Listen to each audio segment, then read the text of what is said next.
नमस्कार, मैं मृदुला सिंह एक नई कहानी के साथ आपके सामने उपस्थित हुई हूँ।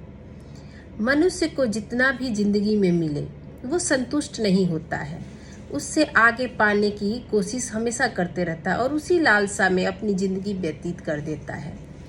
ये कहानी एक ऐसे ही सेठ जी की है जो अपनी ज़िंदगी बहुत ही ऐशो आराम से काट रहे थे और उनके पास किसी चीज़ की कमी नहीं थी।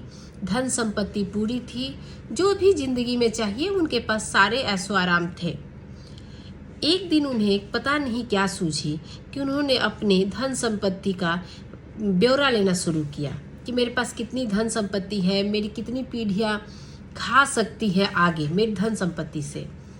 तो उनकी पीढ़ी 9 पीढ़ी तक खा सकती थी। उनकी जितनी धन थी उतनी 9 पीढ़ी तक खा सकती थी। अब उन्हें चिंता होने लगी कि मेरी 10वीं पीढ़ी क्या खाएगी। मैं 10वीं पीढ़ी के लिए भी इस दुनिया से कमा के जाऊंगा। इस चक्कर में वो रात दिन मेहनत करने लगे, अपने स्वास्थ्य पे ध्यान देना बंद कर दिया और रात दिन इसी चिंता में रहते थे कि अब मुझे कितने पैसे जुगाड़ने हैं जिससे कि मेरी 10वीं पीढ़ी बैठ के खा सके। इतनी टेंशन होने लगी कि उनके स्वास्थ्य भी गिरने लगे और धीरे धीरे इस टेंशन में उन्हें नींद भी नहीं आती थी। वो 3-4 रातों से सोए भी नहीं थे। जब कुछ रातों से वो सोए नहीं तो उनके एक मित्र ने उन्हें समाधान बताया कि एक महात्मा आए हुए हैं, वो आपका समस्या का समाधान बता सकते हैं। वो सेठ जी महात्मा जी के पास पहुँचे।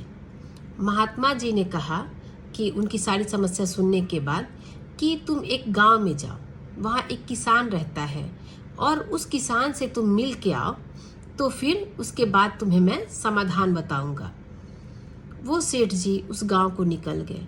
उस गांव में जब सेठ जी गए तो उन्होंने देखा एक किसान है जो कि सुबह उठ के हल लेके अपने खेतों में जाता है और खेतों में जाके खेती करता है, जुताई करता है और जो भी उसने मेहनत दिन भर की उसको जो भी फसल मिले वो लेके घर पे आता है और बनाता है, खाता है। उसके बच्चे हैं, वो शाम को 5 बजे घर पहुंचता है, उसके बाद बच्चों के साथ खेलता है, जो रूखा सूखा है वही खाता है और खा के वो रात को सो जाता है और बहुत गहरी नींद में सोता है और इतना निश्चिंत होके सोता है और बच्चों के साथ बहुत खुश भी रहता है।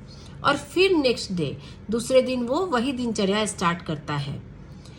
तब सेठ जी को लगा कि मेरे पास इतनी धन संपत्ति है, तब मैं 10वीं पीढ़ी के लिए चिंता कर रहा हूँ और इस किसान के पास तो अभी शाम को खाने को है, सुबह के लिए नहीं है, फिर भी ये अपने बच्चों के साथ इतना खुश है और इसे कल की भी चिंता नहीं है।